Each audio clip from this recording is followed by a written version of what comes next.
Hey guys, so I've had some rugby jerseys arrive in the mail. I'll be opening those very shortly.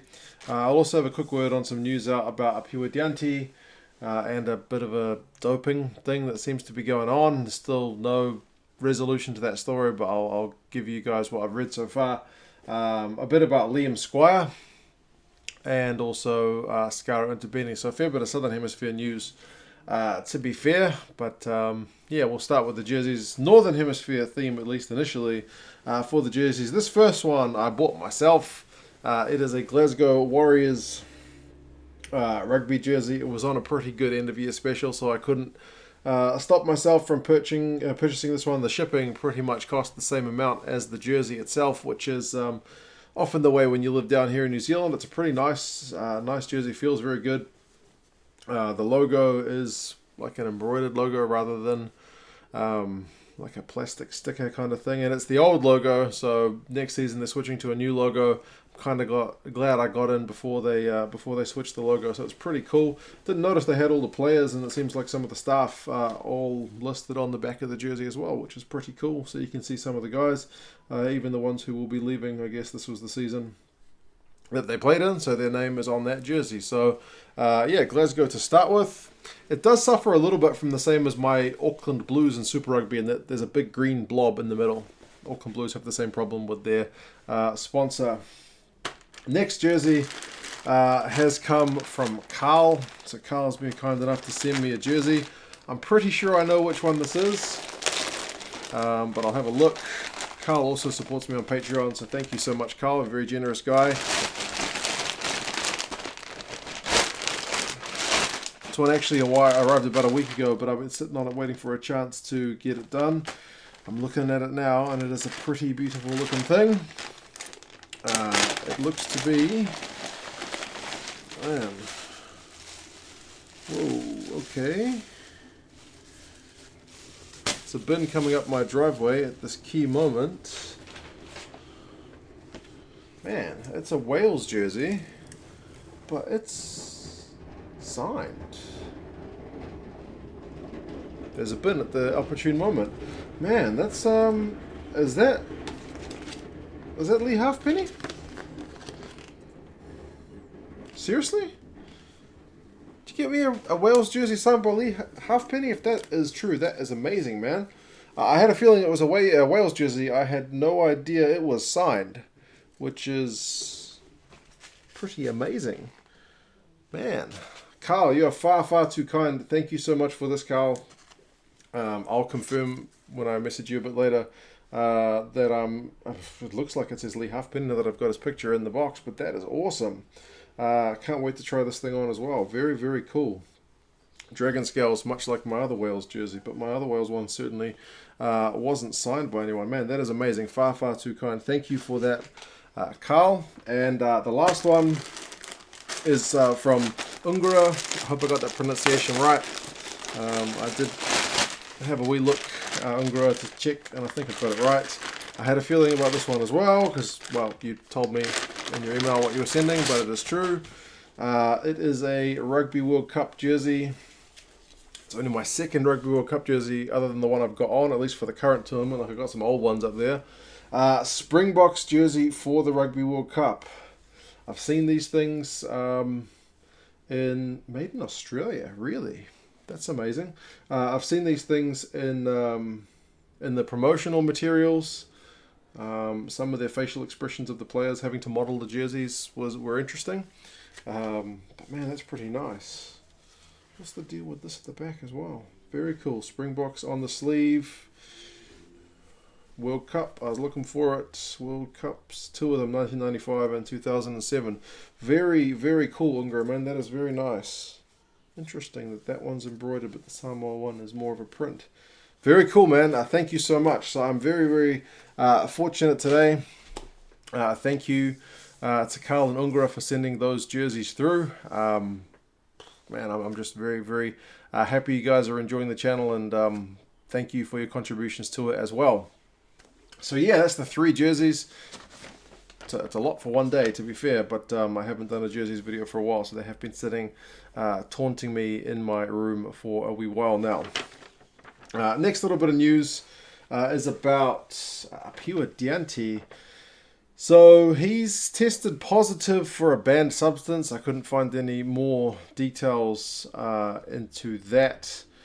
He's kind of been out of the Springboks mix recently just because he has been injured. So he seems to have kind of fallen down the pecking order while he's been injured, which is like to happen sometimes.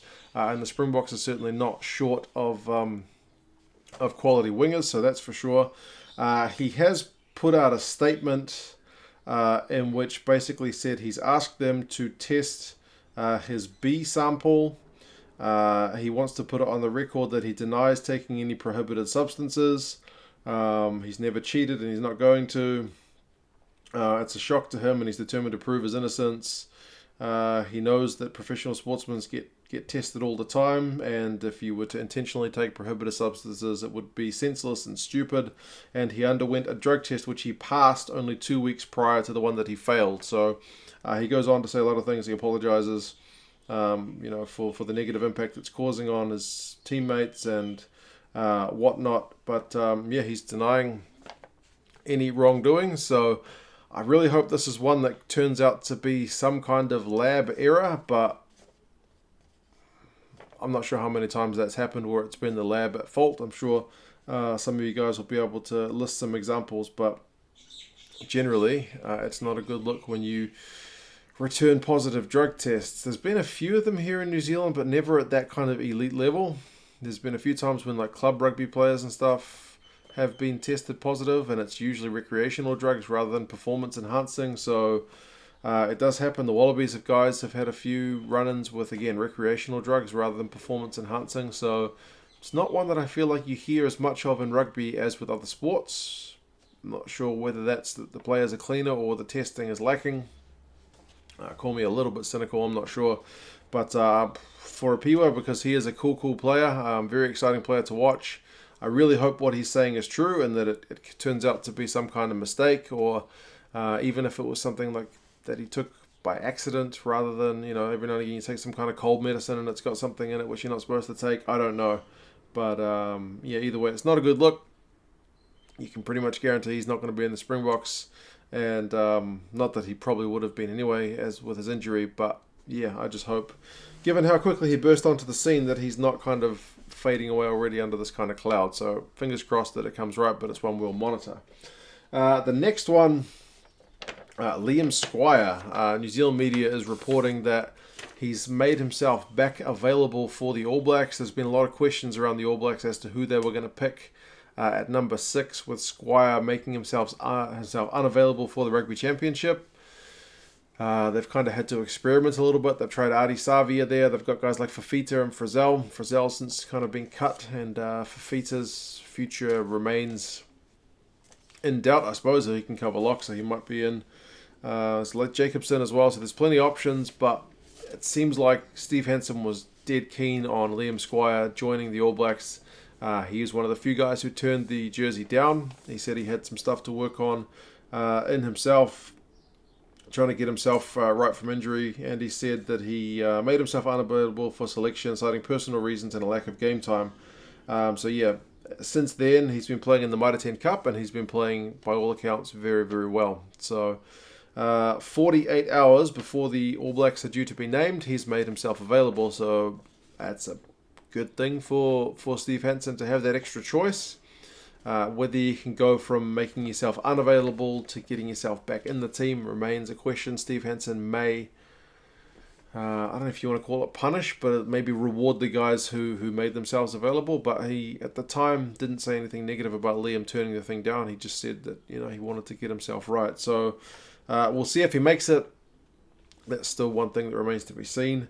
And lastly, a kind of good news, bad news story, or bad news, good news. Squire Ntubeni, recently first cap for the Springboks, has been playing a bit of Curry Cup. He's got himself into some strife because during the game in the Curry Cup at the weekend, he slapped the ball because he was going for a line out. He's the hooker, obviously, so he throws the ball in.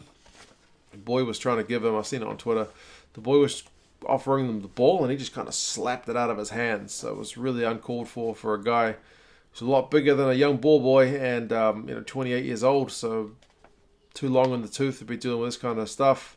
But the good news side of the story is, after being a bit of a jerk, he made it right. He tracked down the boy the next day and gifted him a jersey and apologized and whatnot. So took responsibility for, I guess, heat of the moment thing. I don't know what he was thinking, but he took responsibility for it and he's corrected his actions. So good on him for having the guts to actually apologize and make things right. So yeah, thanks again to Ungara and to Carl for the jerseys. They are very much appreciated. The Glasgow one looks pretty good as well, that I bought myself. What do you guys think about Apiwa Dyantyi? How do you think that story is going to go? It's all speculation for now, but we'll see. How do you think Liam Squire is going to go? Do you give him a shot of making the All Black squad, or do you think he's left his play too late? And how do you think about Squire Ntubeni and his reaction to that ball boy? Do you think he's done the right thing? I'd find it hard to argue not.